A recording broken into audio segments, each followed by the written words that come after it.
नमस्कार मेरे प्यारे बच्चों, आप सभी का एक्सट्रीम परिवार में मैं चाणक्य सर तहे दिल से स्वागत करता हूं और आप सभी का एक्सट्रीम परिवार में जोरदार तरीके से आपके अपने चाणक्य सर स्वागत करते हैं। तो जल्दी से एक बार लाइव आ जाइए और सभी लोग जुड़ने का प्रयास करें। और थंबनेल के माध्यम से आपने देखा भी होगा बच्चों कि पढ़ना क्या है, हमको आपको आज क्या पढ़ना है, तो इस बात का जरूर ध्यान रखिए आप सभी। और बेहतर और शानदार तरीके से आज मैं क्लास को लेने वाला हूं, इसलिए सभी साथियों से आग्रह निवेदन भी है कि भैया बाद में जो देखने वाली सिलसिला होती है ना, आप लोग अपनाते हैं, इसे छोड़ दीजिए, टाइम पर देखा करिए, जब क्लासेस चलती है तब देखा करिए, उसका एक अलग मजा लेंगे आप सभी, अलग एक अनुभूति होगी, एहसास होगी, जैसे ऑफलाइन का मजा मिलेगा बेटा। इसलिए प्लीज सभी से अनुरोध है, निवेदन है कि टाइम पर लाइव जुड़ जाया करिए। 24 घंटे में तो 1.5 घंटे समय मांगता हूं आपसे। तो आइए प्यारे बच्चों चलते हैं और आज हम बात करने वाले हैं एक जानदार, शानदार और दमदार टॉपिक पर। वो टॉपिक क्या रहने वाला है? आपका रहने वाला है बजट। क्या रहने वाला भैया? बजट रहने वाला। ध्यान से सुनेंगे आप सभी, बजट रहने वाला है, बजट, ठीक। और आप लोग इत्मीनान से आहिस्ता आहिस्ता लिखने का प्रयास करिएगा, मजा आएगा बेटा। सबसे पहले बजट की ये बात होती है कि बजट क्या है, तो आप सीधा 2 शब्दों का प्रयोग करते हुए लिखेंगे कि आय एवं व्यय का लेखा जोखा होता है। लेखा जोखा, लेखा जोखा, या इसे हम कह सकते हैं विवरण होता है बेटा, विवरण। ध्यान से सुनेंगे। क्या सिंपल शब्दों में मैंने आपको जवाब देने का प्रयास किया है कि आपकी इनकम कितनी है और आपका खर्च कितना है। जब हम किसी जगह मेंशन करते हैं तो वो क्या कहलाता है? बजट कहलाता है बेटा। याद रखिए, क्या कहलाता है? बजट कहलाता है। और इसे थोड़ा सा डीपली लिखने का प्रयास करूं तो अगला पॉइंट मेरे साथियों ये रहेगा, ठीक है ना, कि बजट भविष्य के योजना एवं उद्देश्यों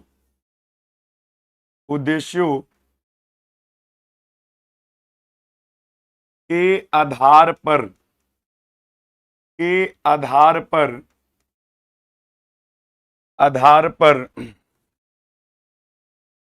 अनुमानित आय व्यय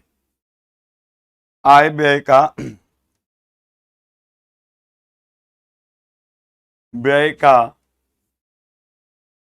औपचारिक विवरण है। औपचारिक विवरण है, ये हो गया बेटा। याद रखेंगे क्या कहा गया?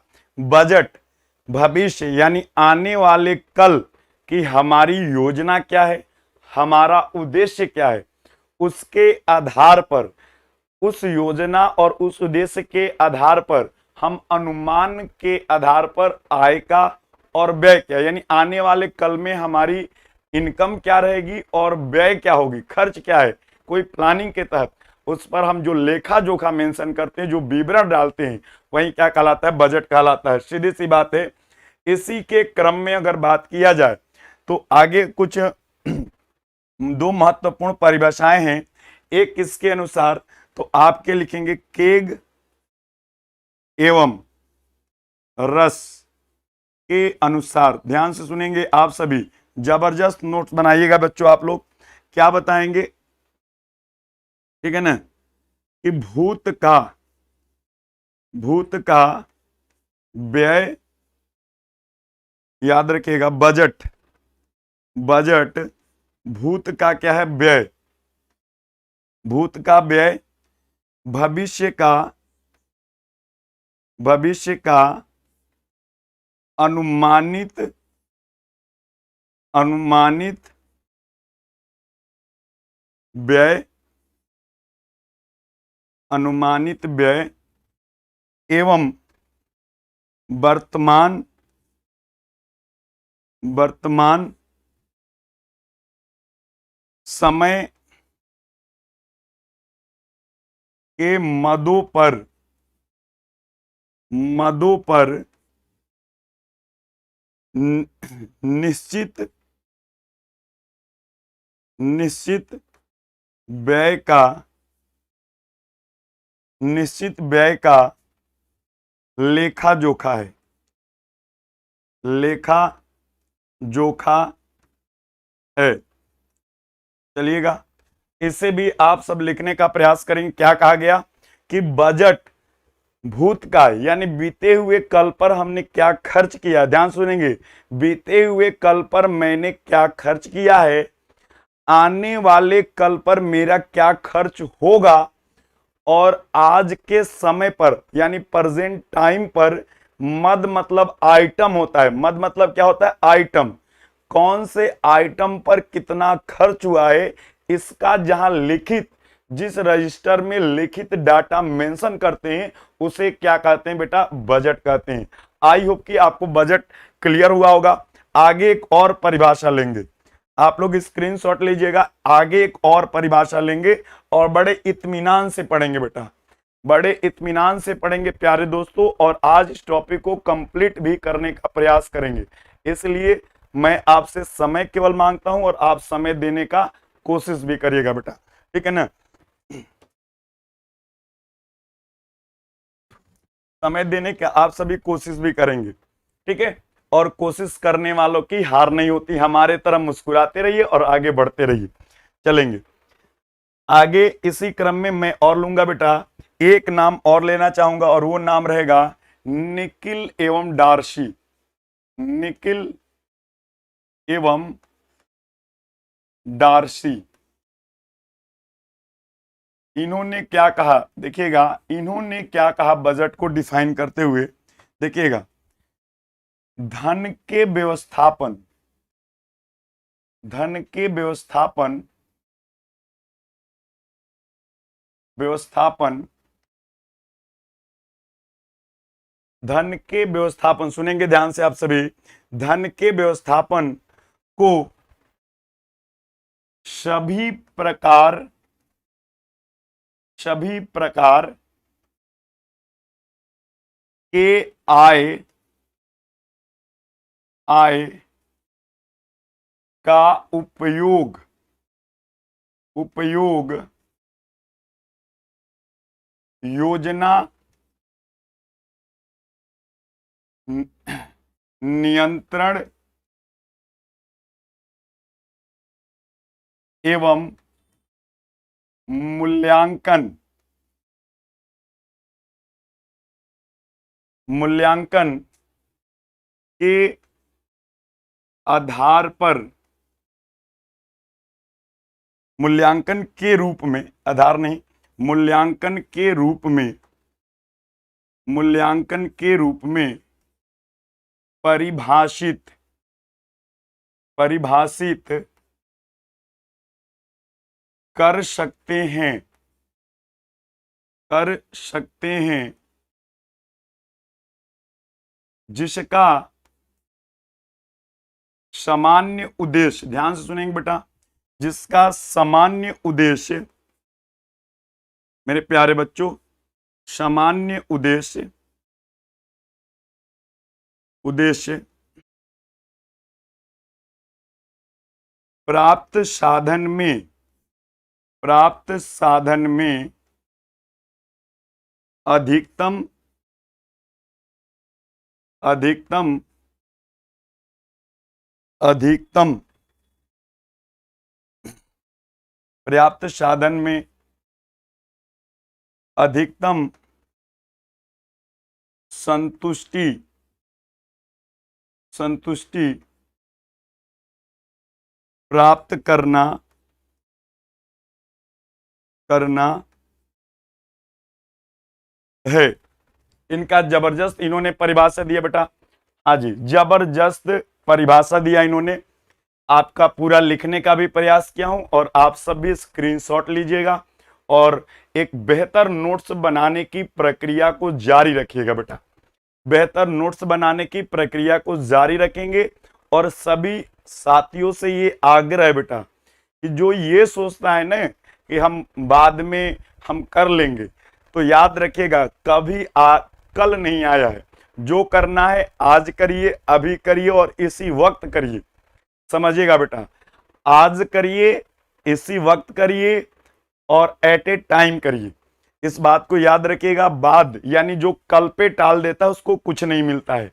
आइए समझने का प्रयास करते हैं। क्या कहा कि मनी का हम मैनेजमेंट बजट के अनुसार क्या करते हैं, मनी का यानी धन का मैनेजमेंट करते हैं। सुनिए इस बात याद रखिए, धन का मैनेजमेंट करते हैं यानी वो जितने प्रकार से आपके आय के स्रोत हैं, कहा लिखा गया ना कि सभी प्रकार के आय, ध्यान सुनिएगा, सभी प्रकार के आय। अब मान लीजिए कहा गया कि घर में 5 सदस्य हैं, 5 भैया अलग अलग तरीके से व्यवसाय करके आय अपना इनकम बढ़ा रहे होंगे बेटा। याद रखिएगा, अपना इनकम, उस आय का उपयोग क्या होगा बेटा, एक योजना, ये जबरदस्त शब्द है, योजना, प्लानिंग, साथ साथ में उस पे कंट्रोलिंग और इवैल्यूएटिंग कि क्या सही खर्च हो रहा है कि नहीं हो रहा है, इसके रूप में हम परिभाषित करते हैं। याद रखिएगा, इसके रूप में हम परिभाषित करते हैं, जिसका मात्र एक सामान्य उद्देश्य होता है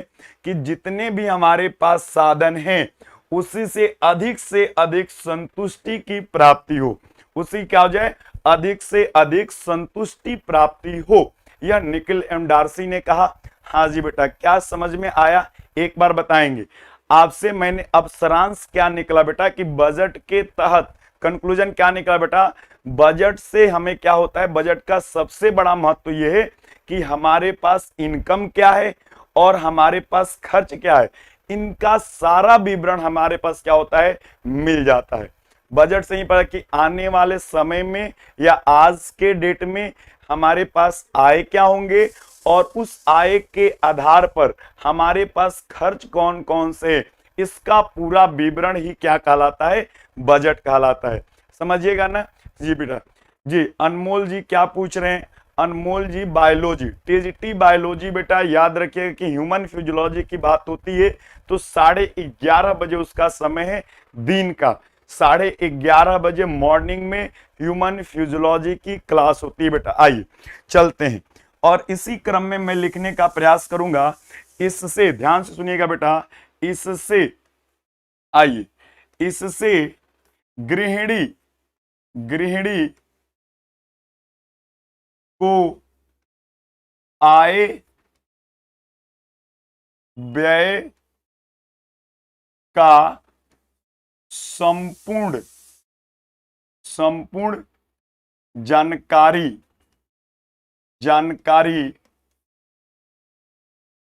प्राप्त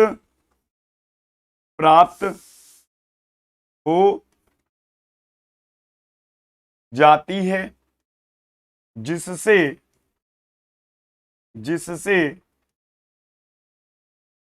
गृहिणी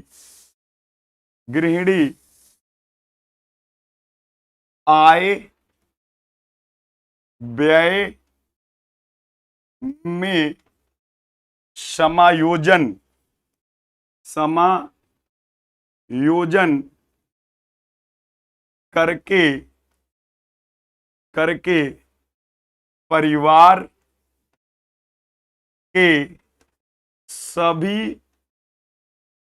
सदस्यों की सभी आवश्यकताओं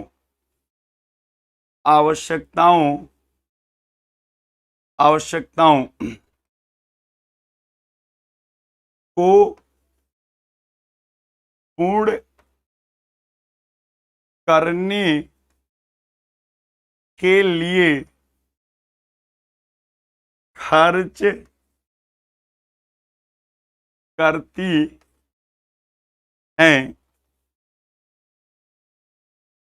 हैं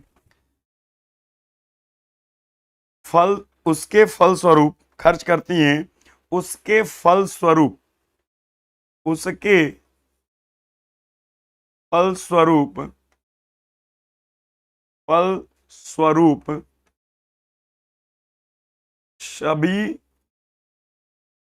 सदस्यों को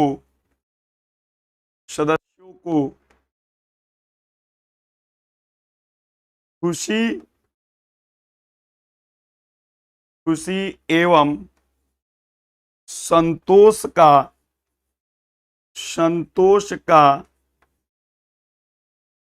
अनुभव होता है। क्या लिखा गया बेटा? जबरदस्त लाइन लिखा गया, जबरदस्त लाइन लिखा मैंने। हाँ जी बेटा, चलिएगा, मैंने जबरदस्त लाइन लिखने का प्रयास किएगा और इसे समझते हैं बेटा बड़े आराम से, बड़े प्यार से, बड़े इत्मीनान से। और आइए मैं समझाने का प्रयास करता हूं भैया। जब आपके पास बजट के अनुसार आपको लेखा जोखा का विवरण मिलता है, किसका लेखा जोखा? आय और व्यय का। कहा गया बेटा, क्या कहा गया कि इस बजट से क्या होता है? बजट से सबसे बड़ा महत्व ये होता है कि गृहिणी को आय एवं व्यय, मतलब इनकम क्या है और खर्च क्या है, इसका संपूर्ण जानकारी प्राप्त हो जाती है। और संपूर्ण जानकारी प्राप्त हो जाती है कि हमारे पास ये आय हो और ये खर्च है।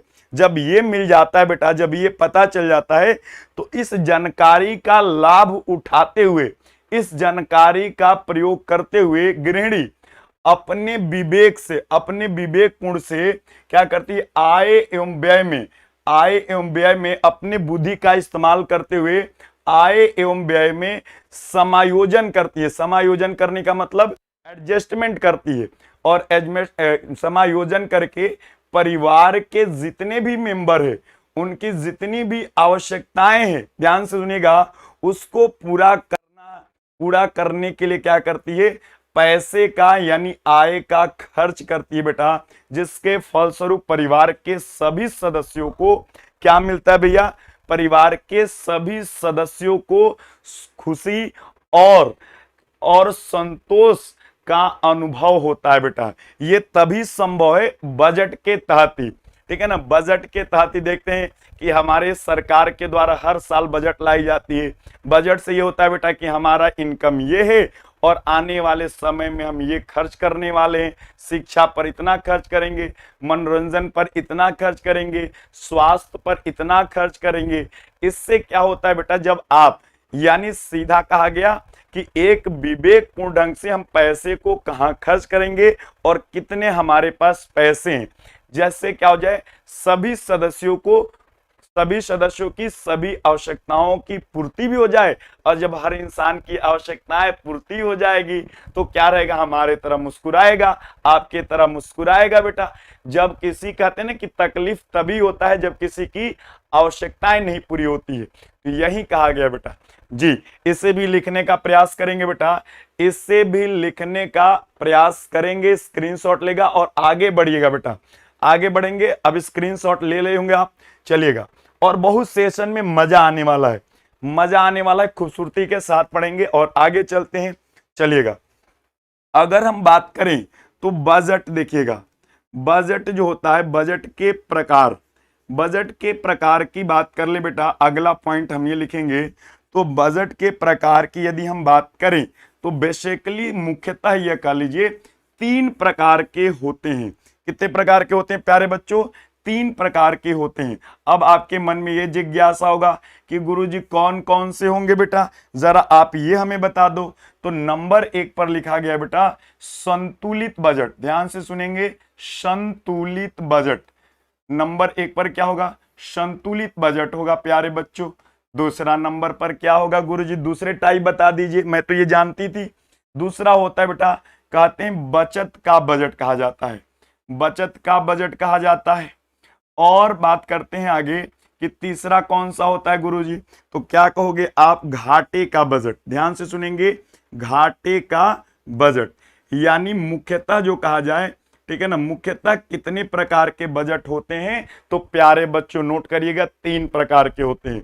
एक को कहा गया संतुलित बजट, दूसरे को कहा गया बचत का बजट, और तीसरे को कहा गया घाटे का बजट। ठीक है ना? तो आइए तीनों को, कि भैया तीनों में क्या अंतर है, इसको समझने का प्रयास करेंगे बेटा, कि तीनों क्यों अलग अलग है। तो आइए इसके अगले पेज पर हम सीखने का प्रयास करेंगे, और नंबर 1 पर लिखूंगा संतुलित बजट। संतुलित बजट क्या होता है, इसे आप सीखेंगे। देखिएगा, मैं आपको केवल सबसे आसान आज बताने वाला हूं, कभी नहीं भूलेंगे आप सभी, कभी नहीं भूलेंगे। कहा गया कि देखिएगा, इस प्रकार के बजट में, याद रखिएगा, इस प्रकार के बजट में जब आपके पास क्या होता है, आय और व्यय दोनों आपस में बराबर हो जाए, यानी हमारे पास 50,000 रुपये की इनकम है और खर्च भी कितना है बेटा, 50,000 रुपये का ही है, तो आप क्या कहेंगे? इस हाल में ऐसे को क्या कहते हैं? संतुलित बजट कहते हैं। तो सीधा आप क्या जवाब लिखोगे? लिखेंगे आप इसकी परिभाषा के तौर पे कि जब किसी परिवार का आय और उसके खर्च के बराबर हो जाता है, खर्च के बराबर हो जाता है बेटा, यानी व्यय के बराबर हो जाता है, तो ऐसे प्रकार के हम बजट को क्या कहते हैं? संतुलित बजट कहते हैं। क्या कहते हैं बेटा? संतुलित बजट कहते हैं। उदाहरण के तौर पे आप क्या कहेंगे? किसी परिवार का आय 50,000 रुपया है, आय कितना है बेटा? 50,000 रुपया, और व्यय कितना? 50,000 ही, तो आप क्या कहेंगे? इस कंडीशन में कैसा बजट होगा? तो संतुलित बजट होगा बेटा। हाँ जी, आय एवं व्यय दोनों ही क्या हो? बराबर हो। तो लिखा गया बेटा आय इक्वल टू व्यय। तो याद रखिएगा, जब इसे आपस में दूसरे तरीके से आप क्या ले सकते हैं कि आय माइनस क्या हो जाए बेटा? व्यय। आय माइनस क्या हो जाए? व्यय बराबर 0। ध्यान से सुनेंगे, बराबर 0, यानी दोनों का अंतर क्या हो बेटा? 0 हो मेरे प्यारे बच्चों।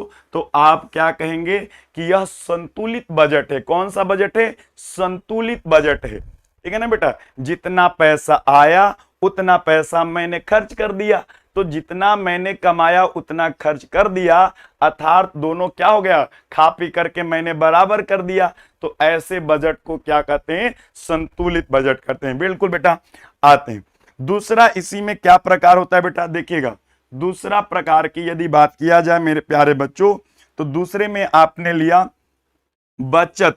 अब देखिएगा, बचत का बजट, ठीक, इसमें क्या होता है? तो इसमें ये होता है प्यारे बच्चों, इसमें कहा गया, ध्यान से सुनेंगे, कहा गया कि आय क्या हो? व्यय से क्या हो? बड़ा हो। यानी सीधा कह ले कि आय, देखिएगा, जिधर मुंह खला होता है, जिधर मुंह खुला है वो बड़ा है बेटा, यानी इसमें आय ज्यादा है और व्यय कम है।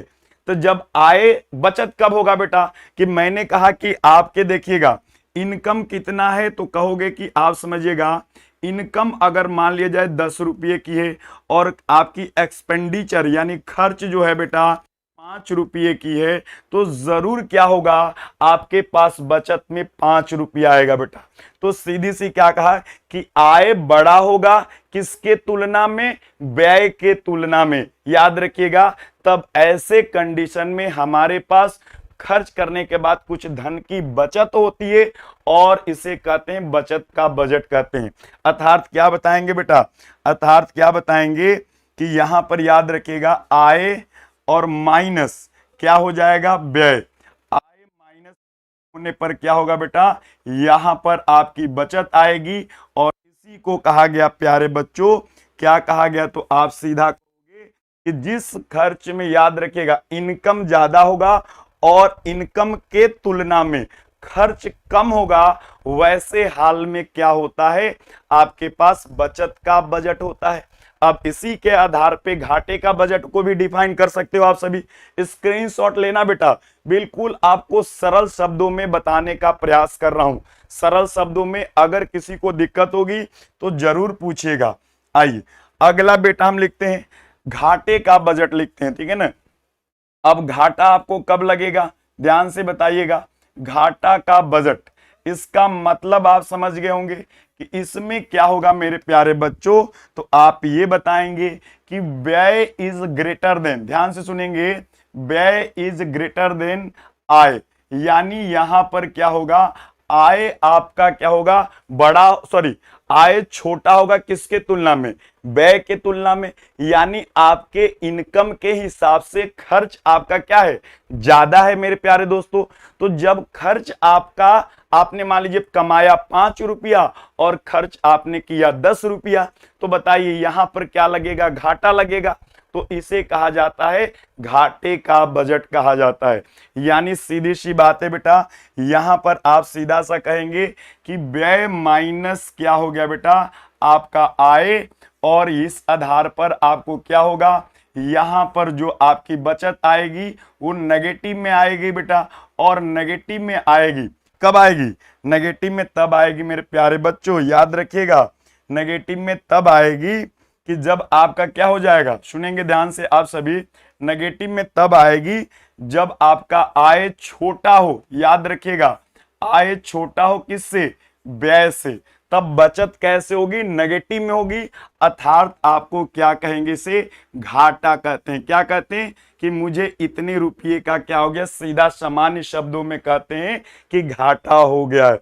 जी बेटा, आय कम व्यय ज्यादा, अर्थात हमारे पास क्या हो गया, घाटा लग गया। इसे ही तो कहा गया। तो ये कहलाता है बेटा आपका घाटे का बजट कहलाएगा। याद रखिएगा, मैंने क्या लिखा, आय माइनस व्यय, बचत होगी लेकिन नेगेटिव में लिखा है, मैंने माइनस चिन्ह लगाया, इस बात को नोटिस करिएगा, मैंने माइनस का चिन्ह लगाया है, अर्थात पैसे आपके क्या होंगे और लगाने पड़ेंगे, घाटा लग रहा है। ठीक है बेटा, हाँ जी, जैसे आपके पास 10 रुपए का इनकम है और 12 रुपया आपने खर्च किया बेटा, तो बिल्कुल, हाँ जी सर लिखवाए, सर प्लीज बुक नहीं है बेटा, बिल्कुल लिखवा रहे हैं बेटा।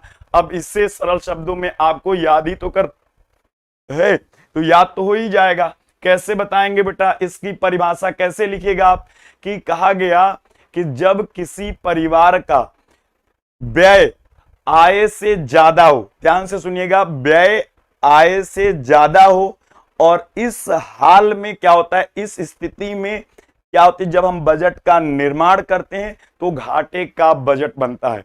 हाँ जी बेटा, आगे चलते, धन्यवाद। चलिएगा, कुछ अन्य बजट होते हैं और अन्य बजट की हम बात करते हैं। आइएगा एक कदम और आगे बढ़ते हैं। कुछ अन्य टाइप के बजट होते हैं, अन्य बजट, ध्यान से सुनेंगे। अन्य बजट में इसके क्रम में एक आता है बजट आपका बेटा, एक आता है जिसे आप कहते हैं संपूर्ण बजट। किसे कहते हैं बेटा, संपूर्ण बजट कहते हैं या पूर्ण बजट कहा जाता है। ध्यान से सुनिएगा बेटा, पूर्ण बजट कहा जाता है, पूर्ण बजट, ठीक। और पूर्ण बजट की खासियत क्या होती है, तो कहा गया मेरे प्यारे बच्चों कि इस प्रकार के बजट में, याद रखिएगा, इस प्रकार के बजट में, इस प्रकार के बजट में छोटे छोटे, ध्यान से सुनिएगा, छोटे छोटे मदों का मतलब लिख देता हूं बेटा आइटम, ध्यान से सुनिएगा, आइटम होता है, छोटे छोटे मदों यथार्थ आइटम होता है। आइटम को जोड़ करके बनाया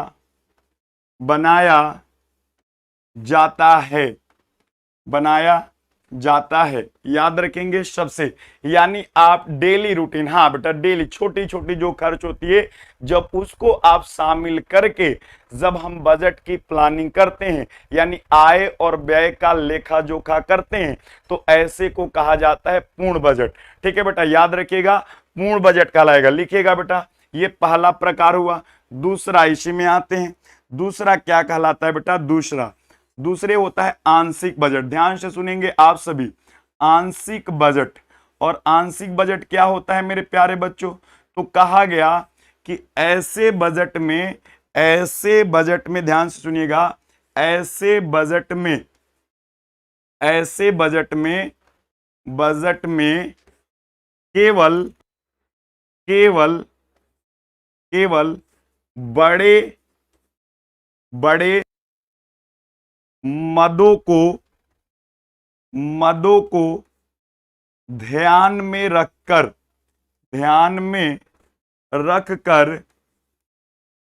तैयार किया जाता है। हम तैयार किया जाता है। ये कहलाता है बेटा आंशिक बजट।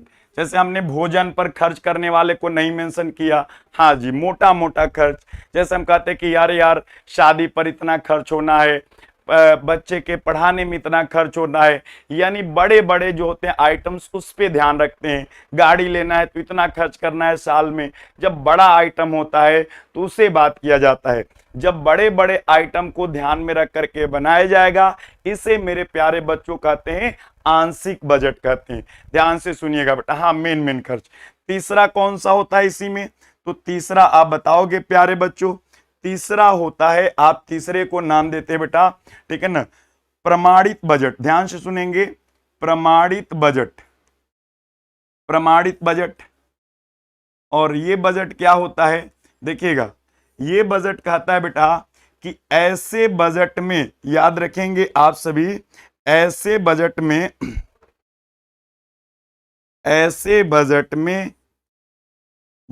में छोटे, ध्यान से रखिएगा, प्लस बड़े, छोटे प्लस बड़े मदों को शामिल किया जाता है और इसी आधार पर तैयार भी किया जाता है। इसे कहा जाता है बेटा, किया जाता है, तो हम इसे क्या कहते हैं? प्रमाणित बजट कहते हैं। देखिएगा अंतर स्पष्ट है, तीनों में अंतर है बेटा। पूर्ण बजट क्या कहलाएगा? जब हम छोटे छोटे आइटम पर होने वाले खर्च और को शामिल करते, ध्यान सुनिएगा, छोटे छोटे आइटम। उसके बाद क्या गया? आंशिक बजट क्या कहलाएगा? जब हम बड़े बड़े आइटम, मोटे मोटे खर्च को शामिल करते हैं। और प्रमाणित बजट ऐसा बजट होता है जिसमें छोटे और मोटे, यानी जो आप दोनों प्रकार के आइटमों को इंक्लूड करते हैं और उस पर होने वाले यानी आय और व्यय का विवरण शामिल करते हैं। तो आइए, इसे आप क्या कहते हैं? प्रमाणित बजट कहते हैं। अंजू जी कह रही है सर आप होम साइंस में पीएचडी किए हैं क्या? बेटा आपने हमें बहुत बड़ी उपलब्धि दे दी है। आपको बस समझ में आ जाता है अंजू जी, यहाँ पे डिग्री नहीं मायने रखती है, आपको मैं सही से समझा लेता हूं बेटा, ठीक है ना। आपको क्या लगता है क्या मेरे पढ़ाने से कि मैंने पीएचडी कर रखा है? जल्दी से एक बार बताइएगा। थोड़ा सा आप सबके मैसेज मुझे जागरूक करता है और इंटरनल मुझे खुशी महसूस होती है। तो जल्दी से एक बार बताइए, क्या पढ़ाने से ऐसा झलकता है क्या कि मैं पीएचडी कर रखा हूं? हाँ जी, चलते हैं बेटा आगे समझते हैं। तीनों में क्लियर कर लीजिएगा, अभी भी किसी को कंफ्यूजन नहीं होना चाहिए, कोई भी कंफ्यूजन में नहीं जीना है आप सभी को। पूर्ण बजट में स्पष्ट लिखा है कि भैया आप छोटे छोटे आइटमों को शामिल करेंगे। आंशिक बजट में क्या लिखा है? केवल आप मोटे मोटे खर्च को शामिल कर रखेंगे।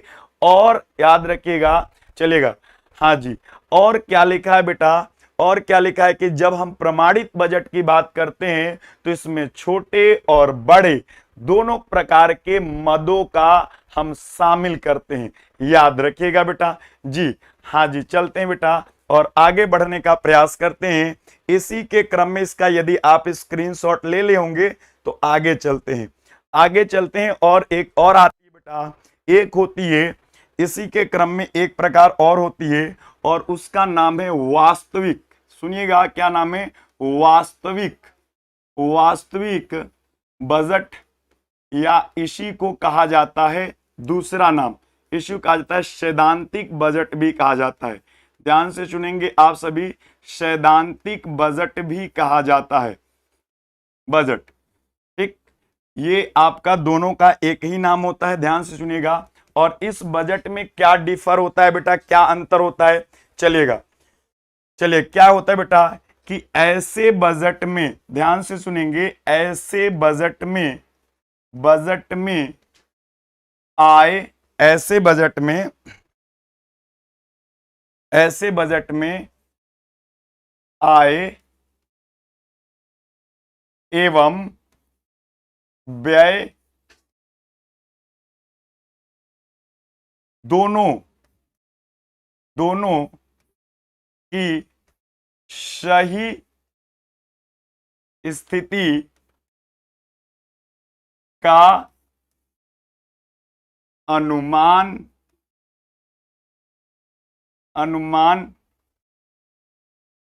लगाया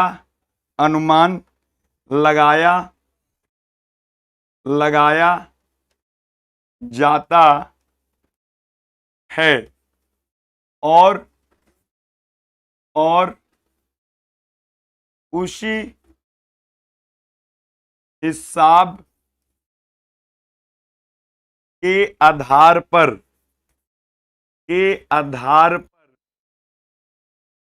तैयार किया जाता है,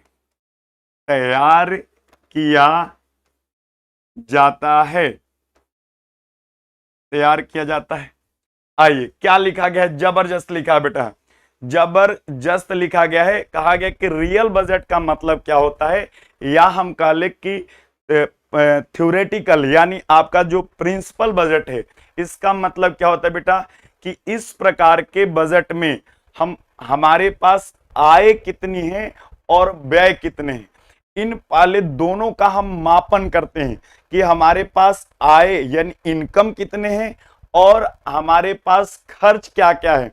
इन दोनों के स्थितियों का हम अनुमान लगाते हैं या पता करते हैं, और जब हमारे पास इसकी सही अनुमान लग जाती है तब उस स्थिति के आधार पर हम क्या करते हैं बेटा, आय और व्यय का लेखा जोखा विवरण चलाते हैं। हाँ जी सर, पेड क्लास कराइए बेटा, पेड क्लास ही है अंजू बेटा जी, पेड क्लास है जी, पेड क्लास है बेटा। मुस्कुराते रहिए, पढ़ते रहिए, आगे बढ़ते रहिए, चैनल को सब्सक्राइब करते रहिए, ठीक है ना जी जी। हाँ जी बेटा, मुस्कुराते रहिए, बढ़ते रहिए। अंजू शर्मा जी, एक नंबर होता है स्क्रीन पे चलता है, उस नंबर पर कांटेक्ट करने का प्रयास भी कर लें आप। एक कदम आप बढ़ो, 2 कदम हम चलेंगे, इस तरह से अपने लक्ष्य को भी प्राप्त कर लेंगे और परेशानियां भी नहीं होगी।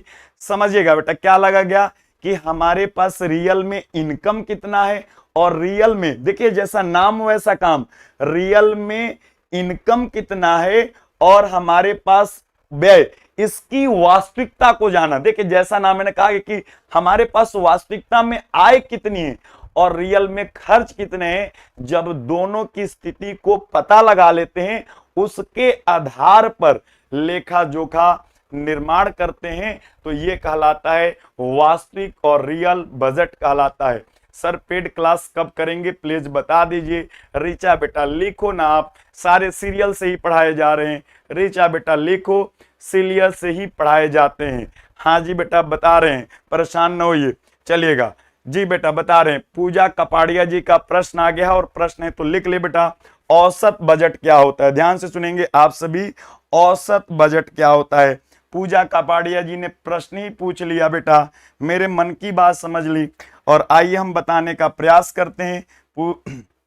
औसत बजट, ठीक है ना, हेडिंग डालिएगा बेटा औसत बजट। सुनिएगा आप ध्यान से, औसत बजट की बात करते हैं तो कहा गया, पूजा कपाड़िया जी ने कहा गया बेटा कि यह बजट जो है, यह बजट समझिएगा, यह बजट एक किसी विशेष वर्ग,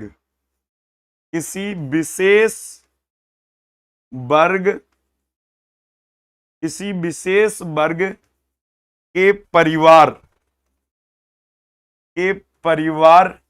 किसी विशेष वर्ग के परिवार को ध्यान में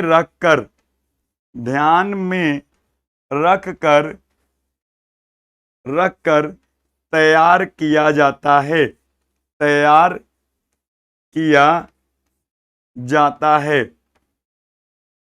चलिएगा, आइए औसत बजट अब समझाता हूं बेटा, मैंने लिखा है, अब मैं समझाता हूं। हाँ जी, अब मैं समझाता हूं और समझिएगा बेटा, जिसने भी सवाल कर रखा है बेटा। हाँ जी, ये कहा गया कि औसत बजट, जैसे मैंने कहा कि एक विशेष वर्ग ले लिया, जैसे किसान परिवार को ले लिया, मैंने किसान की बात कर लीजिए। अब याद रखिएगा कि किसान के, मान लीजिए हम भी किसान परिवार से आते हैं, आप में से कोई भी क्या होता है बेटा, किसान परिवार होते हैं। तो याद कहा गया कि किसान परिवार के मतलब जो होता है, किसान समुदाय के 10 घर हैं, तो 10 घरों में होने वाले आय और व्यय का लेखा जोखा मैंने बना रखा। या ये कह ले बेटा कि हमने, मान लीजिए कि हमने इंजीनियर का अध्ययन कर लिया, कि भैया एक इंजीनियर की आय कितनी होती है, और मैंने एक घर से नहीं लिया, कई घरों का अध्ययन किया। मान लीजिए 10 इंजीनियर के परिवारों के बजट को मैंने तैयार किया, तो यहीं पे कहला है बेटा कि यह बजट किसी विशेष वर्ग से, क्या मतलब है, या तो आप किसान फैमिली से ले लो, या तो आप इंजीनियर की फैमिली से ले लो, या तो आप डॉक्टर की फैमिली से ले लो, या तो आप क्या हो गया, एक जो है अभिनेता की फैमिली से ले लो, आप क्या हो गया, राजनेता की फैमिली से ले लो। भाई उसके आधार पर हम क्या करते हैं, बजट का तैयार करते हैं जी। वास्तविक, रिपीट करें सर बेटा, कहां थी आप अभी तक, प्रतिभा जी सुन नहीं पाए आपने, जब मैं पूछता हूं तो आप बताए नहीं कि मुझे समझ में आया कि नहीं आया, एक बार, ठीक है ना। अच्छा चलिए मैं समझाने का प्रयास करता हूं प्रतिभा जी। वास्तविक बजट ऐसे बजट होता है कि रियल में बेटा, रियल में, हम अनुमान पे नहीं, रियल में वास्तविकता पे जाते हैं कि हमारी इनकम कितनी है और हमारे खर्च कितने हैं, रियल में कहते हैं बेटा कि अच्छा आप समझते हो बेटा, ये नहीं, अनुमान नहीं लगाते हो कि आने वाले कल में जो है हम 50,000 कमाएंगे कि क्या होगा 1.5 लाख रुपए कमाएंगे, ऐसी कोई बात नहीं होती है।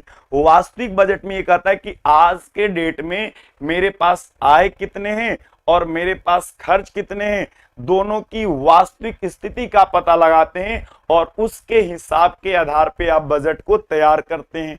ध्यान से सुनना प्रतिभा बेटा, क्या लिखा है, ऐसे बजट जिसमें आय एवं व्यय दोनों की सही स्थिति का अनुमान या सही स्थिति का हम पता लगाते हैं बेटा, और उस हिसाब के आधार पर तैयार करते हैं। ये बेटा समझ गए ना कि सही स्थिति का पता लगे, ठीक है ना। तो चलिएगा, हाँ जी समझ गए। वास्तविक बजट को सैद्धांतिक बजट कहते हैं और औसत बजट क्या कहा जाता है, किसी विशेष वर्ग के परिवार को ध्यान में रख करके तैयार किया जाता है। सर आप बहुत अच्छे से समझाते हैं, तो बेटा हमारा काम ही क्या है कि आप लोग जो है आगे बढ़िए, हंसते हुए मुस्कुराते हुए, इसलिए क्या अब अच्छा भी नहीं समझा पाएंगे, आगे चलते हैं। क्या आपका ये पार्ट कंप्लीट हुआ। बजट मुख्यतः 3 प्रकार के होते हैं, याद रखिएगा। एक में आपने सीखा, ध्यान से सीखेगा, एक बार रिपीट कर देना चाहता हूं। एक में देखना बेटा क्या मैंने बताया है, संतुलित बजट। क्या होता है बेटा, संतुलित बजट जिसमें आय और व्यय दोनों क्या होंगे, बराबर होंगे। बचत का बजट यानी आय ज्यादा होगा और व्यय क्या होगा, कम होगा, आय की तुलना में व्यय कम होगा। और आगे चलते हैं मेरे प्यारे बच्चों, एक आपने सीखा बेटा, यह तीसरा हो क्या, घाटे का बजट। घाटे का बजट मतलब क्या हो गया, व्यय ज्यादा होगा और आय क्या होगा, कम होगा बेटा। आय कम होगा तब सीधी सी बात है, जैसे उदाहरण के तौर पे कि आप जो है 12 रुपये खर्च कर रहे हैं और कमा 10 रुपये, तो बेटा याद रखिएगा इसे कहते हैं, हाँ जी ये घाटे का बजट होता है। घाटा कब होता है, घाटा कब होता है, तो सीधा आप कहते हो बेटा कि हमारे आय से ज्यादा हम खर्च कर दे, आय से ज्यादा खर्च कर दे, व्यय ज्यादा कर दे बेटा, तो घाटा हो जाता है, सीधी सी बात है। और कुछ अन्य बजट होते हैं, अन्य बजट में आप क्या लिखते हैं, पहले नंबर पे पूर्ण बजट लिखा। कहा गया कि इसमें छोटे छोटे यानी दैनिक खर्चों को क्या किया जाता है, दैनिक आइटम पर होने वाले खर्च को शामिल किया जाता है। आंशिक बजट में क्या होता है बेटा, हम केवल मोटे मोटे खर्च को, औसत वाले खर्च को जो मोटा मोटा होता है उसे शामिल करते हैं बेटा। प्रमाणित बजट क्या होता है कि ऐसे बजट में दोनों टाइप के हम खर्च को शामिल करते हैं, छोटा और बड़ा दोनों आइटम को शामिल किया जाता है। याद रखिएगा, तीनों पे आप जब ध्यान से गौर से नजरें अगर कहा जाए एकदम कातिलाना नजरों से देखेंगे बेटा, तो स्पष्ट अंतर आ रहा है कि छोटे छोटे मद इसमें शामिल किया जाएगा बेटा, आंशिक में बड़े बड़े मद को शामिल किया जाएगा, और प्रमाणित में दोनों को, हाँ जी, प्रमाणित को ही कहते हैं आदर्श बजट कहते हैं बेटा। याद रखेंगे, बिल्कुल आदर्श बजट ही कहा जाता है। कुसुम मौर्य जी आदर्श बजट कहा जाता है, ठीक है ना। आगे चलते हैं बेटा, आगे चलते हैं। वास्तविक और सैद्धांतिक बजट का मतलब क्या होता है मेरे प्यारे जो है, हाँ जी, इधर एकदम कातिलाना निगाह आपकी स्क्रीन पर हो जाए और देखते रहिए। हाँ सर, ये फ्लावर डेकोरेशन की एक क्लास लेंगे बेटा, सब लेंगे, आपके बिना कहाँ मोरे चैन आते, ठीक है ना। जैसे याद रखिएगा, मीरा को कृष्ण के बिना कहां चैन, वैसे आपके बिना मेरे को कहां चैन होता है बेटा। सीधी सी बात है, आप सबके बिना मुझे चैन ही नहीं आती है, यही कहा गया। आइए चलते हैं, जब तक पढ़ाया न जाए। औसत बजट क्या कहा गया बेटा, कि किसी विशेष वर्ग के परिवार को ध्यान में रख करके बनाया जाता है। हाँ जी, समझ गए ना बेटा। आगे चलते हैं। हाँ जी, अरे प्रमाणित बजट को बेटा, हाँ, प्रमाणित बजट को प्रमाणित कौन करता है, ठीक है ना। प्रमाणित बजट को संस्था, ऑर्गेनाइजेशन कोई भी कर सकती है बेटा, संस्था हो गई, ऑर्गेनाइजेशन हो गई, कोई भी कर सकता है, ऐसा थोड़ी है। आप भी कर सकते हो, आप भी कर सकते हो, उसमें कोई दिक्कत नहीं है। आइए अगले पे चलते हैं, अगले भाग में चलते हैं और अगले भाग में समझने पर प्रयास करते हैं। सर यूट्यूब पर ही लेंगे क्लास, बिल्कुल बेटा अभी चल रही है, अभी इसकी मैं कोई कमेंट नहीं करूंगा, ये हमारे अमित सर का डिसीजन होता है कि हम कहाँ क्लास लेंगे, नियंत्रण पूरी उन्हीं के हाथ में है, ठीक है। आइए चलते हैं, अगले पे बात करेंगे बेटा, और अगला हेडिंग रहने वाला है थकिएगा नहीं, थकिएगा नहीं। याद रखिएगा, आप सभी से हम्बल रिक्वेस्ट है कि थकना नहीं बेटा, थकना नहीं, थकना नहीं है और रुकना नहीं है, आगे निरंतर बढ़ते रहना है। बजट का सिद्धांत, अगला हेडिंग डालेंगे बजट का सिद्धांत। चलिएगा जी, बजट का सिद्धांत। जो भी नए लोग होंगे चैनल को सब्सक्राइब करेंगे और जुड़ने का प्रयास करेंगे, ठीक है ना। इसमें जो है देखिएगा बेटा, एक नाम आता है राजमल पी देवदास, याद रखिएगा, राजमल पी देवदास। इन्होंने क्या कहा बेटा, ठीक है ना, कि बजट जो होगी, ध्यान से सुनिएगा, सिद्धांत की अगर बात करें तो इस क्रम में इन्होंने 4 बातें लिखी थी। पहला कौन सा लिखा था, ध्यान से समझने का प्रयास करें। कहेंगे कि परिवार का निर्धारित, ठीक है ना, सॉरी, पहले नंबर पे इन्होंने लिखा बेटा, पहले नंबर पे क्या लिखा, ध्यान से, पहले नंबर पे लिखा परिवार का आय, ध्यान से सुनेंगे आप सभी, परिवार का आय होगा। दूसरे नंबर पर इन्होंने लिखा परिवार का निर्धारित लक्ष्य होगा, निर्धारित लक्ष्य होगा। और तीसरे नंबर पर इन्होंने क्या लिखा मेरे प्यारे साथियों, कहा गया परिवार की वर्तमान आवश्यकताएं,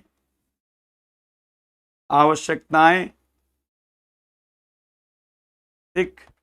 और चौथा लिखा बेटा परिवार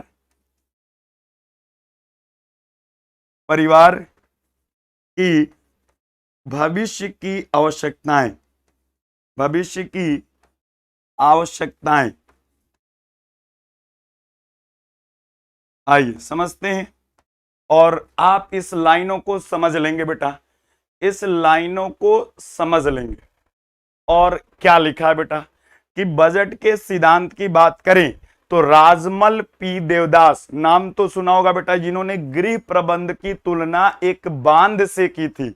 ये तो नाम सुना होगा ना बेटा आप सबने, कि राजमल पी देवदास ने गृह प्रबंध की तुलना एक डैम से की थी, बांध से की थी, तो भूलना नहीं है। राजमल पी देवदास आपके लिए बेहद इंपॉर्टेंट रहने वाले हैं जब तक आप मास्टर नहीं बन जाएंगे। तो आइए इनकी अगला देखेंगे बेटा, इन्होंने क्या लिखा कि बजट जो होगा हमेशा इन 4-5 जो होगा, 4 जो आपने लिखा है इसी के सिद्धांत पर हमेशा तैयार होगा।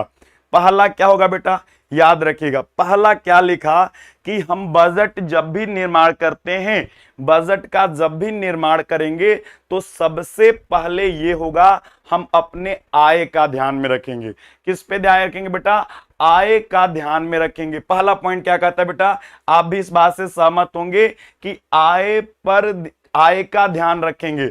दूसरा इन्होंने क्या वाक्य लिखा बेटा कि प्रत्येक परिवार का एक लक्ष्य निर्धारित होता है, तो जब भी हम बजट का निर्माण करेंगे तो अपने लक्ष्य तक पहुंच जाएंगे, वहां के लिए उसके आधार पर हम क्या करेंगे, बजट का निर्माण करेंगे।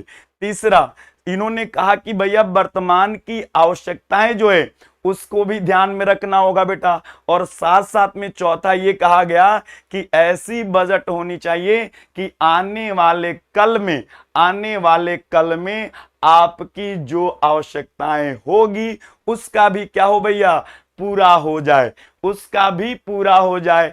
तो आइए क्या समझ में आया बेटा कि अगर हम बात करें राजमल पी देवदास ने क्या कोई गलत वाक्य लिखा है, तो नहीं लिखा है बेटा।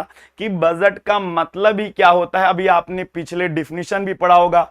तो आगे चलते हैं, क्या लिखा बेटा कि परिवार का आय, बिल्कुल हम जब भी कोई बजट का निर्माण करेंगे तो आपके परिवार की इनकम कितनी है इस बात का जरूर ध्यान रखिएगा बेटा।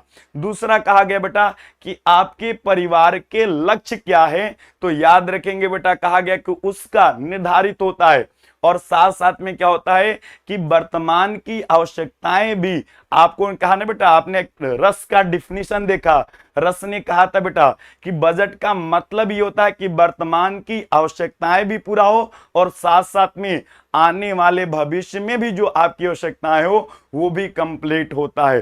तो आइए चलते हैं बेटा। हाँ जी, रिंकी चतुर्वेदी जी, जरा इनको समय आप सब बता दे बेटा, इतना तो सपोर्ट करें मेरा, इतना तो सपोर्ट कर सकते हैं। शाना जी हैं, पुष्पा जी, धर्मेंद्र जी है, श्यामा खातून जी है, इतना तो सपोर्ट कर सकते हैं कि प्लीज कोई नया कैंडिडेट आए तो उसे आप जबरदस्त तरीके से स्वागत करें, उनको कोई कठिनाई ना हो, इस तरह से बेटा।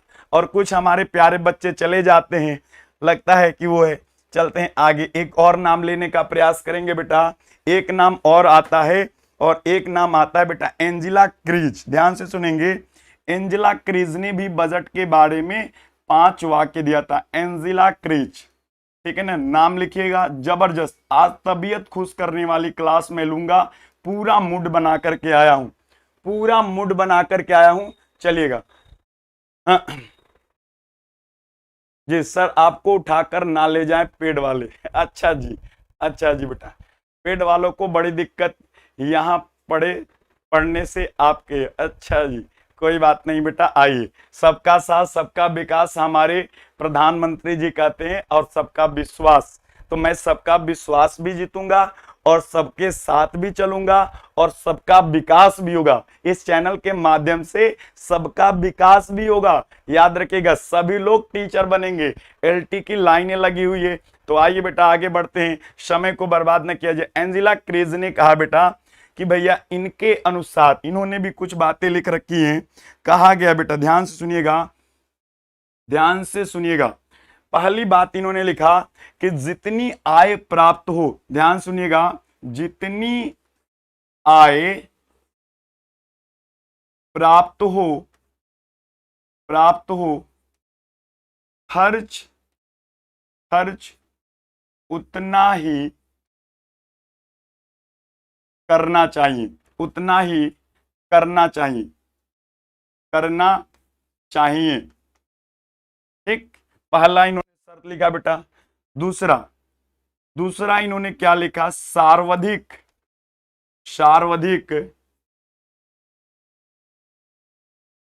जरूरी जरूरी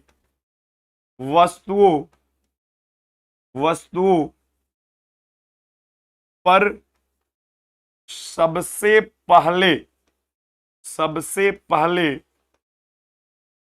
खर्च को ध्यान में रखना चाहिए बेटा, खर्च को ध्यान में रखना चाहिए, सबसे पहले खर्च करना चाहिए। तीसरा बेटा, तीसरा इन्होंने कहा बेटा, तीसरी लाइन इनके सुनेंगे कि कम खर्च हो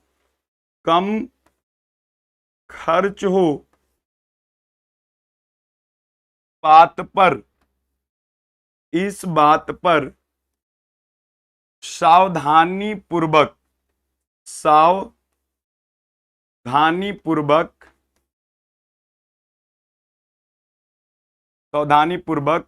निगाहें होनी चाहिए, सावधानी पूर्वक निगाहें होनी चाहिए। याद रखेंगे, सावधानी पूर्वक निगाहें बनाई रखनी चाहिए,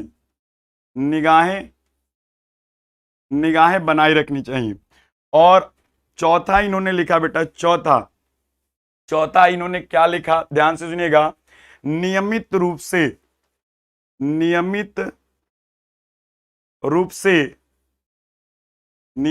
से अपने आय का एक निश्चित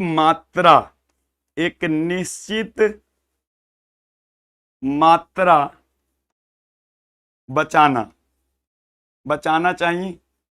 और अगर बात करें, पांचवा और आखिरी बात करें बेटा, कि अपने धन का, ध्यान सुनिएगा, अपने धन को उपयोगी बनाने, अपने धन को उपयोगी बनाने का कोशिश करना चाहिए। देखिए, इन्होंने बजट का ये सिद्धांत दिया बेटा, याद रखेंगे। हाँ जी, बजट का इन्होंने ये सिद्धांत दिया। चलिएगा, समझने का प्रयास करेंगे। आइए जी, मैं समझाता हूं। मुझे पता है कि रोज क्लास होती है, मैं तो अच्छा जी, आरती जी बेटा, आगे बढ़ते हैं, ध्यान सुनते हैं। एंजेला क्रीज, नाम याद रखिएगा बेटा, एंजेला क्रीज ने 5 सिद्धांत बताए हैं, 5 सिद्धांत बताए हैं बजट के, याद रखिएगा। पहला सिद्धांत इन्होंने क्या कहा बेटा, कि जितनी हमारी इनकम हो उतना ही हमें खर्च करना चाहिए। याद रखिएगा, उतना ही हमें खर्च करना चाहिए, नहीं कि आज 5 रुपये कमा रहे हैं और खर्च 10 रुपया करें बेटा। जब खर्च 10 रुपया करेंगे तो ऐसे स्थिति में आप जो है ऋण यानी कर्जदार बन जाएंगे, और जब कर्जदार बन जाएंगे तो समझिएगा आपको मानसिक रूप से असंतुलन बनेगा। इसलिए कहा बेटा कि एंजेला क्रेज ने कहा कि जितनी आपकी आय हो खर्च उतना ही करिए। सीधी सी बात है, सीधा एक आदेश दिया कि जितना आपका आय हो, यदि आप 5 रुपये कमाते हैं तो खर्च भी क्या करिए, 5 के अंदर ही करिए, 5 के अंदर करिए। याद रखिएगा बेटा, 5 से ज्यादा नहीं, 5 अगर जरूरत पड़े तो 5 खर्च कर सकते हैं, लेकिन 5 से भी कम खर्च करने का प्रयास करिए। अगला क्या लिखा बेटा, दूसरा इन्होंने कंडीशन लिखा कि उनमें से भी वही बजट बेहतर माना जाएगा जो सबसे ज्यादा जरूरी वाली वस्तु उस पर सबसे पहले खर्च करिए। याद रखिए, जो सबसे ज्यादा जरूरी है, जैसे भोजन, तो आप भोजन में न कटौती करिए, भोजन पे सबसे पहले खर्च करिए, वस्त्र पर सबसे पहले खर्च करिए। याद रखिएगा बेटा, यही कहा गया कि आपके पास कई सारी आवश्यकताएं होती है, कई जरूरतें होती है, हजारों जरूरतें होती है, लेकिन कहा गया कि सबसे ज्यादा कौन सी जरूरत है उस पर सबसे पहले खर्च करिए। इनकी दूसरी बात थी। तीसरी बात क्या थी बेटा, कि ये हमेशा आप कोशिश करिए कि खर्च कम से कम किया जाए। आय जितनी है बेटा, इसका मतलब नहीं होता है कि आय जितना है 5 आज कमाए 5 खर्च कर दिए, खाया पिया बराबर, ऐसी वाली स्थिति ना हो। कहा गया कि 5 कमा रहे हैं तो उसमें से भी आप कम करने की कोशिश करिए बेटा। याद रखिए, हमेशा ट्राई टू वेस्ट बेटा, यानी खर्च करने की कम प्रयास करिए। यह हमेशा आपके क्या होने चाहिए, उद्देश्य होना चाहिए। और साथ साथ में यह भी कहा कि नियमित रूप से अपने आय का एक निश्चित अमाउंट, अपने आय का निश्चित अमाउंट बचाने का प्रयास करिए। सेविंग करिए बेटा, सेविंग। LIC वाला स्लोगन याद रखना, आज का बचत कल का भविष्य। तो याद रखिए बेटा, ये कहा गया। और पांचवा कहा गया बेटा कि जो भी आपका धन है, जो भी आपका संसाधन है, जो धन के तौर पे है, उसे सही तरीके से उपयोग में लाने का प्रयास करिए, लाने का कोशिश करिए बेटा, यही लिखा गया। और इसे ही कहते हैं एंजिला क्रीज का सिद्धांत बजट का कहा जाता है। क्या समझ में आया? एक बार जल्दी सभी लोग बताएंगे, क्या समझ में आया? बोलिएगा, हंसते रहिए, मुस्कुराते रहिए, एक बार जवाब दीजिए, क्या समझ में आया बेटा? पहला, एंजिला क्रेज की पहली वाक्य याद रखेंगे कि जितनी आय हो खर्च भी उतना होना चाहिए। दूसरी वाक्य क्या है बेटा कि सबसे ज्यादा जो जरूरी है उस पर सबसे पहले खर्च करना चाहिए, रोटी, कपड़ा और मकान। याद रखिएगा बेटा, पहली नीड होती है, इस पर सबसे पहले खर्च करिए बेटा। और ये तीसरी बात इन्होंने क्या लिखा कि कोशिश करिए कि हमेशा खर्च कम करने का प्रयास करिए, खर्च कम करने का प्रयास करिए। और चौथा इन्होंने क्या लिखा बेटा कि नियमित रूप से अपने आय का एक निश्चित मात्रा में धन आप बचाइए, धन की सेविंग करिए बेटा। और आगे बात करते हैं कि अपने धन का उपयोगी बनाने की कोशिश भी करिए, उपयोगी बनाने की कोशिश करिए बेटा। यहां आसान ही बनाया जाता है, यहां ये नहीं, हम तो टीजीटी एग्जाम को छोटा सा मानते हैं, छोटा सा मानते हैं, क्योंकि जानते हैं कि मेहनत के आगे सब छोटा हो जाता है। ये हमारे दशरथ मांझी ने हमें सिखाया है, द माउंटेन मैन वाले ने सिखाए हैं कि मेहनत के आगे, शिद्दत के आगे सब कुछ छोटा हो जाता है। तो ये टीजीटी का एग्जाम क्या है मेरे प्यारे दोस्तों, ये भी छोटा लगेगा बेटा, ये भी जो होता है ना राई के समान लगेगा। तो आपके लिए पहाड़ होगा लेकिन मेरे लिए राई का समान है। तो चलिए आगे चलते हैं बेटा। हाँ जी, विश्वास नहीं हो रहा है कि इतना इजी सर, आसान कैसे आएंगे? अरे बेटा ये आपके सिलेबस का, ये बेटा सिलेबस का ये पढ़ाने वाले का तरीका है कि आपके सामने डाटा को जो मेंशन कर रहा है वो आसानी से कर रहा है, ये पढ़ाने वाले की खासियत है और किसी की बात नहीं बेटा। आइए, और क्वेश्चन की रही बात तो मैं बता देता हूं, देखिएगा अगला जो मेरा पॉइंट रहेगा आज के सेशन का, और ये बात करते हैं, इसे देखिएगा प्रश्न बना है आप सभी का, एंजिल का उपभोग नियम, एंजिल का उपभोग नियम, ध्यान से सुनेंगे, एंजिल का उपभोग नियम। आइएगा, चलिएगा, सबसे पहले तो याद रखिएगा, अगर ये पूछा जाए कि एंजिल साहब निवासी कहाँ के थे, तो आप कहेंगे बेटा निवासी की बात होगी तो आपका जवाब जर्मनी होगा। आपका जवाब क्या होगा बेटा? जर्मनी होगा। और अगर अध्यक्ष की बात करें बेटा तो आप क्या बताएंगे? अध्यक्ष जर्मनी का जो होता है, जर्मनी का समझिएगा, जर्मनी का अगर जो सांख्यिकीय ब्यूरो है, सांख्यिकीय का अध्यक्ष थे ये, आप इसे भी याद सकें रखेंगे बेटा। और अगर बात करें यह नियम इन्होंने कब दिया था बेटा?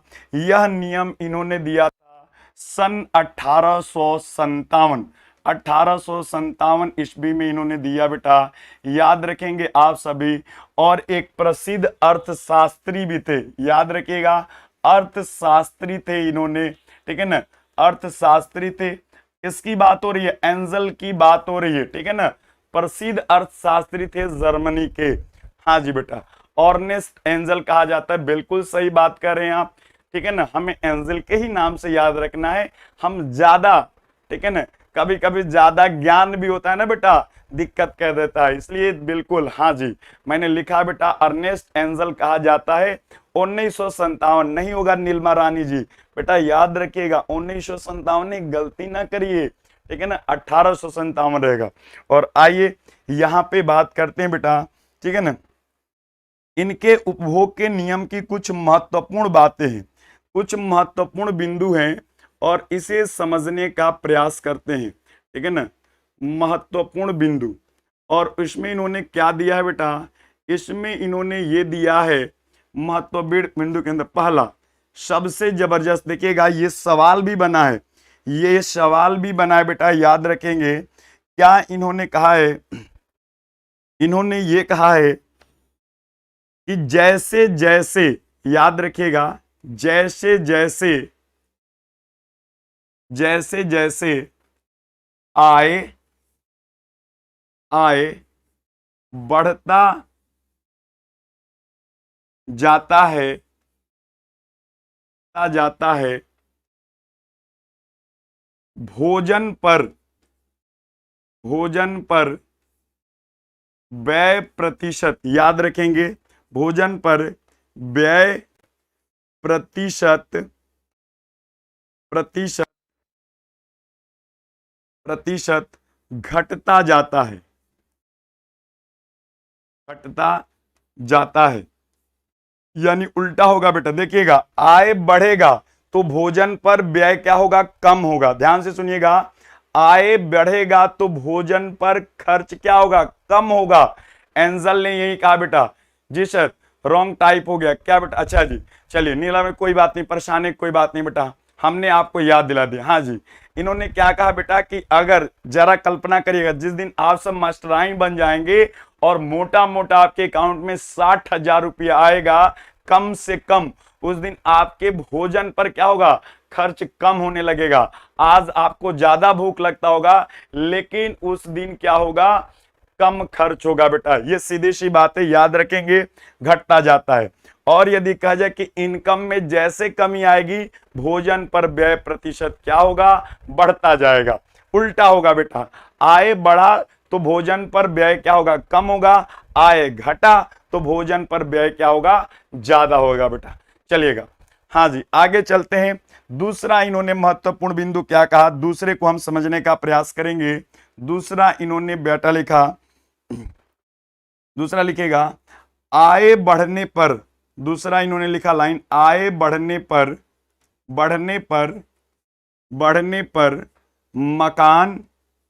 मकान कौमा ईंधन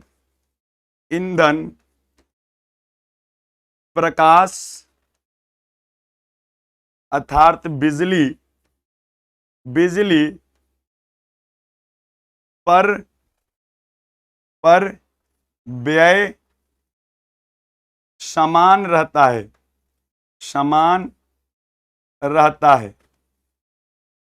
है। ये जबरदस्त लिखा बेटा कि आय के बढ़ने पर, आय कितना भी बढ़ जाए बेटा, आय कितना भी बढ़े, लेकिन ये 2-3 शब्द आपने लिखा, मकान, ईंधन और बिजली पर होने वाले खर्च जो है समान रहते, इसमें कोई परिवर्तन नहीं होता है, इसमें कोई परिवर्तन नहीं होता है। और तीसरा इन्होंने लिखा बेटा, तीसरा इन्होंने ये लिखा कि तीसरा क्या था कि अगर बात किया जाए आय बढ़ने पर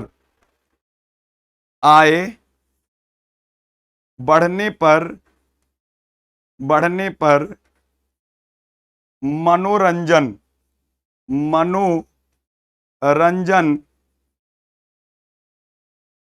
के साथ साथ शिक्षा एवं स्वास्थ्य पर व्यय प्रतिशत बढ़ जाता है। इन्होंने ये कहा बेटा, देखिए क्या लिखा कि आय बढ़ने पर, जैसे मनोरंजन वाली जो भी चीजें होती है, वस्तुएं होती है, उस पर क्या होगा, खर्च इंसान ज्यादा करने लगता है। शिक्षा पर बेटा, शिक्षा पर ज्यादा खर्च करने लगता है। अपने स्वास्थ्य पे, याद रखिएगा बेटा, आज कोई बीमारी होती है तो आप जाते होंगे सरकारी हॉस्पिटल में, लेकिन जिस दिन आप मास्टर बन जाइएगा उस दिन आप जाएंगे प्राइवेट हॉस्पिटल में अपने हेल्थ चेकअप के लिए। ये यथार्थ सत्य है बेटा, यथार्थ सत्य कि अगर आपके जेब में पैसे हो ना बेटा, धन हो, तो आप सरकारी हॉस्पिटल नहीं जाना चाहेंगे, ठीक है ना। भले आप कितने भी किताब का नॉलेज रखे हो, किताब में सारी बातें लिखाई गई हो बेटा कि पैसे बचाने के लिए सामुदायिक जो होती है सुविधाएं होती है उसका प्रयोग करना चाहिए, लेकिन नहीं करेंगे क्योंकि प्रतिष्ठा की बात है ना। इसलिए आप क्या जाएंगे, कहेंगे कि हाँ जी देखो मैं बड़ा आदमी हूं। कैसे शो ऑफ करेंगे, मैं भैया देखिए मेरे बच्चों का इलाज कहाँ होता है, दिल्ली के मेंदाता हॉस्पिटल में होता है। ऐसे कैसे कहेंगे बेटा, कहने को आप अपनी सखियों से ये तो बात कहेंगे ना, जो आपकी साथी होंगे, जो सहयोगी होंगे, जो आपके मित्र होंगे, उनमें आपको बातें करने के लिए तो होनी चाहिए। यही कहा गया बेटा कि मनोरंजन की, शिक्षा की, स्वास्थ्य पर व्यय प्रतिशत क्या होगा, बढ़ता चला जाएगा। लेकिन दूसरी इन्होंने बीच में क्या लिखी बेटा कि मकान पर, ईंधन पर, बिजली पर व्यय क्या रहेगा, समान रहेगा, याद रखिएगा। लेकिन भोजन पर बात किया जाए तो क्या कहा जाएगा बेटा, भोजन पर क्या होता है, आय बढ़ने पर कम होने लगता है। जी आगे चलते हैं। अगला बेटा इसका स्क्रीनशॉट लेंगे और स्क्रीनशॉट लेने के बाद अगला हमारे पास रहेगा बेटा, सबसे अगर बात किया जाए एंजल के उपभोग के नियम की आलोचना, बात किया जाए आलोचना, तो सबसे बात याद है कि अगर आप आलोचना की बात करेंगे तो क्या होगा बेटा, ये याद रखेंगे कि अपने इस नियम में क्या होगा बेटा, एंजल ने इस नियम में क्या हो गया बेटा, इस नियम में बचत का, ध्यान से सुनेंगे, बचत का कोई प्रावधान नहीं किया, याद रखिएगा, नहीं किया। बचत की इन्होंने चर्चा ही नहीं किया बेटा, बचत का इन्होंने कोई चर्चा ही नहीं किया। सबसे बड़ी आलोचना क्या है, याद रखिएगा। और कुछ बच्चे कह रहे थे गुरुजी प्रश्न, याद रखिएगा ये टीजीटी में प्रश्न पूछा है कि एंजल के उपभोग की सबसे बड़ी आलोचना क्या है, तो उन्होंने सीधा स्पष्ट ऑप्शन में दे रखा है बचत, सेविंग। तो जी हाँ, आपके जवाब सेविंग होगा, याद रखिएगा बेटा, जेहन में बस आइएगा, भूलिएगा नहीं। और याद रखिएगा ये भी बनता है बेटा, एंजल ने ये कहा था बेटा, सीधी सी बात है, एंजल ने ये कहा था कि अगर हम बात कर ले कि आय बढ़ने पर भोजन पर व्यय प्रतिशत कम हो जाता है। मेरी बात मानना, सबको मेरी कसम है कि इन दोनों बिंदुओं को याद रखना बेटा, याद रखना। हाँ जी, बचत का कोई जिक्र ही नहीं किया, बचत का कोई चर्चा ही नहीं किया, यही तो बात कहते हैं बेटा। जी चलते हैं, आगे बढ़ते हैं और आइए इसी के साथ चलिएगा बेटा। अगर इन्होंने एक ब्लॉग बनाया, खाना बनाया बेटा, सबसे कहा लिखा, सबसे पहले लिखा व्यय का मद, ध्यान से सुनेंगे आप सभी, क्या लिखा इन्होंने, व्यय का मद, ध्यान से सुनिएगा, व्यय का मद। और एंजल के अनुसार हमारे समाज में इन्होंने कहा कि 3 प्रकार के लोग होते हैं। कौन कौन से 3 प्रकार के लोग होते हैं? एक कहा गया कि भैया कौन सा होगा, ठीक है ना, निर्धन वर्ग होगा। निर्धन का मतलब क्या होता है, गरीब, ठीक है ना, बीपीएल के नीचे, याद रखिएगा, निर्धन वर्ग। दूसरा इन्होंने कहा कि एक मध्यम होगा, हमारे जैसे आप जैसे लोग, ठीक है ना, मध्यम वर्ग की इन्होंने बात किया। और तीसरा इन्होंने कहा, देखो अर्थशास्त्री तो पैसे की ही बात करेंगे। और तीसरा कहा कि धनिक वर्ग, ठीक है ना, धनिक वर्ग, यानी हमारे समाज में पैसे के अगर आधार पर देखा जाए, आय के आधार पर देखा जाए, तो 3 प्रकार के जो होते हैं वर्ग होते हैं, याद रखिएगा। 3 प्रकार की फैमिली होती है। एक क्या होगा बेटा, बीपीएल से नीचे, एक एपीएल वाले होंगे और एक महा एपीएल वाले होंगे, अंबानी ग्रुप वाले, अमिताभ बच्चन वाले, ठीक है ना, धनिक जिसे आप कहते हैं, रिच फैमिली जिसे आप कहते हैं, ठीक है, आइएगा। और व्यय का मद में आइटम में क्या रखा बेटा, तो आप बताओगे, आइटम के तौर पे सबसे पहले रखा भोजन, सबसे पहले रखा किसको, भोजन को। उसके बाद किसको रखा, वस्त्र को। इसके बाद किसको रखा बेटा, याद रखिएगा, इसके बाद किसको रखा, मकान को रखा। किसको रखा, मकान को। और इसके बाद किसे रखा बेटा, तो क्या कहेंगे, प्रकाश को, प्रकाश हो गया। और इसके बाद क्या कहेंगे बेटा, प्रकाश के साथ इसे आप बिजली भी कह सकते हैं, आप बिजली भी कह सकते हैं। इसके बाद मनोरंजन की बात किया इन्होंने, मनोरंजन, मनोरंजन के साथ इन्होंने किसकी बात की, शिक्षा की बात की इन्होंने, शिक्षा के साथ इन्होंने किसकी बात की, स्वास्थ्य की बात की। अब यहां पे बताइएगा बेटा, इन्होंने ये कहा, ध्यान से सुनेंगे, कि अगर हम बात करें भोजन पर, जो निर्धन वर्ग लोग हैं 60% इनका व्यय होता है अपने आय का। अगर मध्यम वर्ग की बात करें तो इनका व्यय कितना होता है, 55% अपने आय का। और इसकी बात करें धनिक वर्ग की बेटा, ने कहा कि अपने आय का केवल ये 50% खर्च करते हैं। देखिए निष्कर्ष क्या निकला कि जैसे जैसे पैसे बढ़ रहे हैं वैसे वैसे आपके क्या हो रहे हैं, कम हो रहे हैं। वस्त्र की बात करें तो वस्त्र पर इन्होंने 18% समान ही रखा, तीनों वर्ग वस्त्र पर समान करते हैं। 18% ये भी होगा और 18% इनका भी होगा बेटा। अगर हम मकान की बात करें तो 12% एंजल के अनुसार, 12% ये भी होंगे बेटा और 12% ये भी होंगे। अगर प्रकाश की बात करें तो 5% होंगे, 5% ये भी होंगे बेटा, 5% ये भी होंगे। अगर नीचे वाले की बात करें तो पहले वाले निर्धन परिवार 5%, मध्यम वाले 10%, और अगर बात करें जब धनिक वाले कितने होते हैं, 15% खर्च करते हैं बेटा। ये इनका डाटा है, ये इनका डाटा है। जी हाँ, नोट करेंगे और आप नोट करेंगे, गंभीरता से देखेंगे तो क्या होगा बेटा कि देखिएगा जैसे जैसे भोजन पर क्या लिखा बेटा, जैसे जैसे आय बढ़ेगा वैसे वैसे भोजन पर व्यय प्रतिशत कम होगा। और मनोरंजन पर देखिएगा जैसे जैसे आय बढ़ेगा मनोरंजन पर क्या होगा, व्यय प्रतिशत ज्यादा रहेगा। हाँ जी, व्यय प्रतिशत ज्यादा रहेगा, एंजल ने ये कहा। तो बताइए आज का सेशन मेरे प्यारे बच्चों कैसा रहा। साथ साथ में बेटा मैं आपसे ये कहूंगा नए लोग जो हैं हमसे जुड़ने का प्रयास करें। स्क्रीन पे जो नंबर दिख रहा है उस पे अपना एक प्यारा सा खूबसूरत सा मैसेज भेजें। क्या लिखना है, टीजीटी होम साइंस, और प्लस क्या लिखना है, अपना नाम। नाम के साथ यदि आप लिख देंगे कि मैं यहां से हूं तो और उसमें 4 चांद लग जाएगा, ताकि हमको समझने में आसानी रहेगी। हमको अपनी एनर्जी, अपनी शक्ति ज्यादा नहीं लगानी रहेगी बेटा। तो याद रखिएगा जो आपके स्क्रीन पे जो नंबर चल रहे हैं बेटा उस पर आप जुड़ने का प्रयास करेंगे। हम व्हाट्सएप ग्रुप में आपको जोड़ेंगे। तो जो आपके लिए मैंने मेहनत किया है इसका पीडीएफ आपके पास जाएगा, इसके पास आपका पीडीएफ जाएगा। हाँ जी, और कितने मद होते हैं बेटा, आपके मद में बचत भी आता है बेटा, आपके मद में स्वास्थ्य भी आता है, मकान भी आता है, वस्त्र भी आता है, शिक्षा भी आता है, सारे आते हैं बेटा। जितना आप खर्च करते हैं सभी आते हैं। जहां पर याद रखिए जहां पर आपने पैसे खर्च किया वो सभी आपके मद में आएंगे। सीधी सी है बेटा, शेविंग भी मद के ही श्रेणी में आता है। एक बेटा मैसेज भी जरूर लिख करके भेजिएगा, क्लास कैसी रहेगी, क्लास कैसी थी। ऑफलाइन मोड वाला, मैं बार बार कहता हूं बेटा ऑफलाइन मोड वाला, ठीक है ना, ऑफलाइन मोड वाला कमेंट भेजिएगा। यह वाला काम नहीं चलेगा, ताकि दूसरे लोग प्रेरित हों, सामने वाला।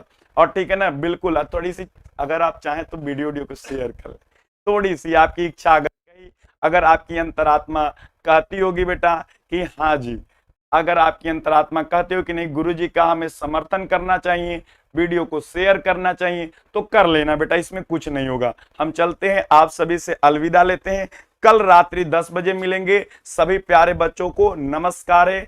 आप सभी जो है मस्ती से सोइए, मुस्कुराहट के साथ सोइए, प्यार भरा नींद लीजिए बेटा। हाँ जी सर, आप किडनैप हो सकते हैं, ध्यान रखना। अच्छा जी बेटा, हाँ जी मुझे लेकर के चलो। मुझे क्या चाहिए, मुझे तो बस आप लोग खाना खिलाते पिलाते रहिए और मेरी मुस्कुराहट में पढ़ाता रहूंगा। मुझे तो लेकर के चलो, जिसे लेकर के चलना है मैं जा सकता हूँ। बस 2 चीजें, एक डिजिटल बोर्ड लगा देना पढ़ाने के लिए, और ये भैया इसके बिना मुझे चैन नहीं आएगी। मोहब्बत भी मैं इसी से करता हूँ, इबादत भी इसी के साथ करता हूँ, और इसी के नाम को लेकर के सोता हूँ बेटा। तो चलते हैं बेटा। जय हिंद, जय भारत, जय extreme. Good night, sweet dreams, always happy, be happy. मुस्कुराते रहिए, स्वस्थ रहिए, आगे बढ़ते रहिए।